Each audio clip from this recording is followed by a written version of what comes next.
লগ পাইছে ছোৱালীজনী। আপনাৰ ছোৱালীজনী কাক কি ধৰণে লগ পাল, কি পাইছে?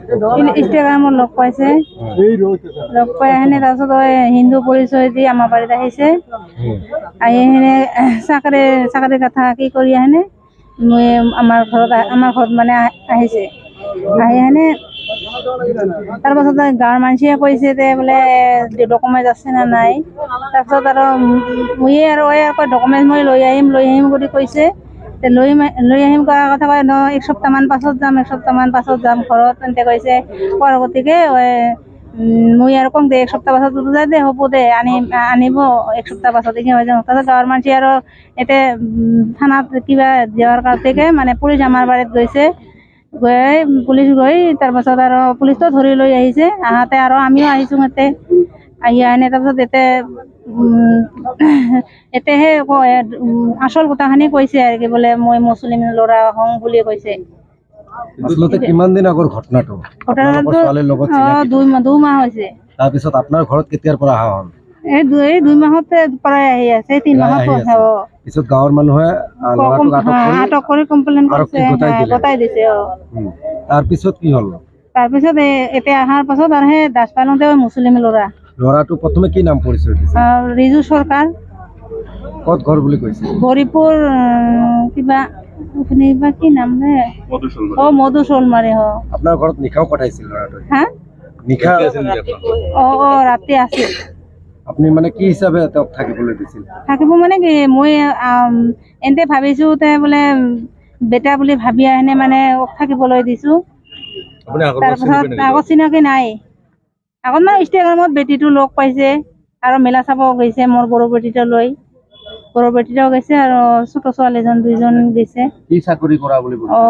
কিবা MPS বুলি কৈছে। MPS কিবা মই অকমান নাজানো। ডিফেন্সৰ কথা কৈছিল। চাকৰি কি কৰা কথা কৈছিল এইটো? হা, কি চাকৰি বুলি কৈছিল? কি MPS বাকি হয় না নহয় ময়ো মানে অকমান গম নাপাওঁ। মানে ডিফেন্সৰ ডিফেন্সৰ আৰু একজন লগত মানে পুলিচ মানুহ লৈ আহিছে। আৰু এজন আছিল? আৰু এজন আছিল। কেতিয়া আহিছিল এইজন? একেদিনে 2জনে আহিছে। এই ল'ৰাটো আৰু তাৰ নাম কি কৈছিল? নাম বা কি আছিল পাহৰি গৈছে। বাইদেউ, এতিয়া যেতিয়া আপোনালোকৰ ঘৰৰ পৰা ল'ৰাটোক লৈ আহিলে, ৰাইজে গতাই দিলে বা পুলিচে লৈ আহিলে, তাৰপিছত চালপচা আৰক্ষী আপোনালোকৰ ঘৰত তদন্ত কৰিব গৈছিল নেকি? এই যে লৈ আহিছে আৰু যোৱা নাই থানাৰ পৰা যোৱা নাই? আপোনালোকক ফোন কৰিও মাতা নাই? ফোন কৰি মানে কি লগতে ল'ৰাজন অনাৰ পাছত আমি মানে 2জনে আহিছোঁ, আমি স্বামী স্ত্ৰী আহিছোঁ। পিছত যেতিয়া আপোনাৰ পিছৰ দিনৰ আমাক ডাকাই নাই, আমি নিজে আহিছোঁ। মানে মোৰ পৰাই 2 লাখ টকা চোৱাটো লৈছে। ওৰ কাৰণে মানে মই ইয়াতে কিবা লিখিবা আহিছোঁ। গাড়ী কিনাৰ কথা কৈ মোৰ পৰা 2 লাখ টকা লৈছে। পুলিচে ইনকুৱাৰী কৰিব যোৱা নাই? ইনকুৱাৰী কৰিব যোৱা নাই। আপোনালোকৰ ঘৰত যোৱাই নাই পুলিচে? যোৱা নাই, ওইদিনা লৈ আহিছে আৰু যোৱা নাই। তাৰপিছত যোৱা নাই? আপুনি আজি এজাহাৰ দাখিল কৰিলে? এজাহাৰ দাখিল কৰিলোঁ। টকা আৰু আপোনাক প্ৰবঞ্চনা কৰা বুলি? টকা নেওয়া বুলি। আৰু কি বুলি আৰু কি টকাটো কিমান দিন আগত ল'লে? এই 2 মাহতে আজি 1 মাহ মান হ'ল বোধহয় টকাটো লোৱা। আৰু ৰাইজে মোৰতো একলাৰে নহয় না, 10জন আছে, 10জন গ্ৰুপেৰ পৰাই লৈছো। 1 মাস হয় নাই, মানে এলো মানে কিস্তি দিয়ে নাই। আজি আপুনি কি বুলি এজাহাৰ দিলে? আজি পৰ্যন্ত শাস্তি দিব লাগে, ৰাইজে যেটাই শাস্তি দিয়ে ওটাই দিব লাগে। আসলে আপোনালোকৰ ছোৱালীৰ লগত কিবা আছিল নেকি? এনে মানে ফোনত কথা পাতিছে, সম্পৰ্ক এটা গঢ়ি উঠিছিল আৰু এটা ইমান মিছা কথা কব মই ভবা নাছিলো আৰ কি। প্ৰেমৰ সম্পৰ্ক হৈছিল নেকি? কিবা প্ৰেমৰ সম্পৰ্ক হৈছিল, অল্প হৈছে বোধাখানি ইয়াতে। আমি ৰাষ্ট্ৰীয় বজৰং দলৰ ধুবুৰী ডিষ্ট্ৰিক্টৰ ফালৰ পৰা আহিছোঁ। আমি আন্তঃৰাষ্ট্ৰীয় হিন্দু পৰিষদৰ পৰাও আহিছে আৰু মহিলা পৰিষদো আহিছে। ইয়াত উপস্থিত হ'লোঁ। যেতিয়া আমি খবৰ পালোঁ যে ইয়াতে মহিষবাতান বুলি এখন গাঁও, তাতে এজন হিন্দু ছোৱালী, মানে মাইনৰ ছোৱালী হয়, এইটো মানে এটা মুছলিম জেহাদীয়ে যেনেকা মানে প্ৰেমৰ জালত পেলাইছিলে, যিখিনি ঘটনা আমি অহাৰ পিছত জানিব পাৰিলোঁ যে এইখিনি আচলতে লাভ জেহাদী বুলি কয়। আৰু আমি গম পোৱা মতে সিহঁতৰ লগত মানে কিবা সম্পৰ্ক বনাইছিলে, ল'ৰাৰ নিচিনা সম্পৰ্ক এনেকা কৰিছে।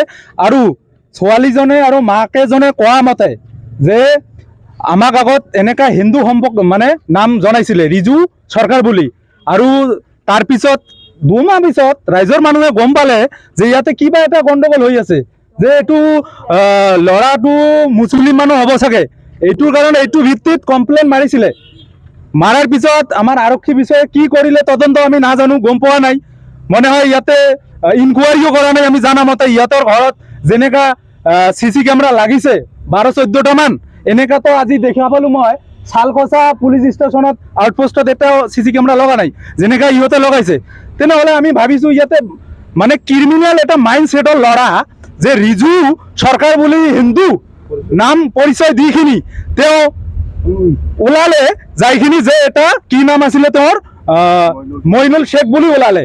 তো এইখিনি আমি ধিক্কাৰ জনাইছোঁ যে আৰক্ষী বিষয়ক, যে এইখিনি কাম আপোনাৰ ইনকুৱাৰী কৰিব লাগিছিলে, ইয়াতে অলপ পলম হৈ গৈছিলে। মানে এইটো আমি দেখা পালোঁ যে আজি এইটো কাৰণত আহা যে আমাৰ লাভ জেহাদী আৰু কি কয় বুৱাৰী জেহাদী হৈয়ে আছে, আমি পাইয়ে আছোঁ, আৰু এইটো অতি সোনকালে বন্ধ কৰিব লাগে। অসম চৰকাৰক এইখিনিয়ে আমাৰ দাবী ৰাষ্ট্ৰীয় বজৰং দলৰ ফালৰ পৰা, যে আমাৰ অতি শীঘ্ৰে যেনেকৈ UCC আইন আনিছে এনেকৈ বলবৎ কৰিব লাগে। আমাৰ লাভ জেহাদীৰ আইনখন অতি সোনকালে আনিব লাগে।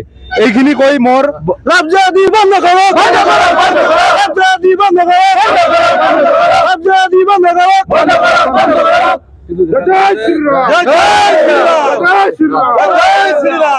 দেখা পোৱা গৈছে কিন্তু যেতিয়া ল'ৰাটোক কিন্তু ইতিমধ্যে জেল হাজতলৈ প্ৰেৰণ কৰিছে। এতিয়া আমি আহিলোঁ ছাৰৰ ওচৰত দৃষ্টিগোচৰ কৰিলোঁ যে কি কি লাগিছিলে, এইটো ভিত্তিত কোনটো ভিত্তিত লৈ গৈছে, গাঁৱৰ মানুহৰ ভিত্তিত কমপ্লেইনৰ ভিত্তিত লৈ গৈছিলে। কিন্তু এনেকৈ নহয়, তাত জানিব লাগিছিলে, ইনকুৱাৰী কৰিব লাগিছিলে শালখচা আৰক্ষীৰ, কিন্তু এইটো কৰা নাই। আমি জানা মতে দেখা পালোঁ যে ক'লে যে এইখিনি হোৱা নাই, কাৰণ কমপ্লেইন আহিছে, মাকৰ কমপ্লেইন অহা নাই। তেতিয়া আমি গ'লোঁ, যাইখিনি তাৰ ঘৰত আমি তাৰ মাকৰ লগত কথা পাতিলোঁ। কথা পতাৰ পিছত আমি গম পালোঁ যে ইহঁতৰ মাক ফুচলাইখিনি, মাৰ বেটাৰ সম্পৰ্ক দিখিনি, মানে হিন্দু নাম লৈখিনি এনেকা জিহাদ কৰিছে। কৰাৰ পিছতে সিহঁতৰ মা ক'লে যে মই জানা পালোঁ কেতিয়া, যেতিয়া সিহঁতে ৰাইজৰ কমপ্লেইনত আনিছিলে ল'ৰাজনক, তেতিয়া যেতিয়া কত চাপৰ লৈ ল'ৰাটোক প্ৰেৰণ কৰাতে তেওঁ ল'ৰাজনে কৈছিলে তাৰ মাকক যে মই হিন্দু ল'ৰা নহয়, মই মুছলিম ল'ৰা। এইখিনি জানা পালোঁ। আৰু জানাৰ পিছত যে এতিয়া শালখচা আৰক্ষীয়ে এই যে ছোৱালীজনীৰ ঘৰত তদন্ত কৰিব গৈছিল নেকি? এতিয়া তদন্ত কৰিব যোৱা নাই। এইখিনি আমাৰ মানে ছাৰক আমি জনালোঁ ভালকে যে ইয়াতে আমি আন্দোলন কৰিব অহা নাই, আৰু যদি ইয়াতে যদি কিবা পলম কৰে আমি থানাক হিৰো কৰিবৰ কাৰণে একদম সাজু আছোঁ। এইটো ৰাষ্ট্ৰীয় বজৰং দলৰ পৰা জয় জয় শ্ৰীৰাম, জয় জয় শ্ৰীৰাম।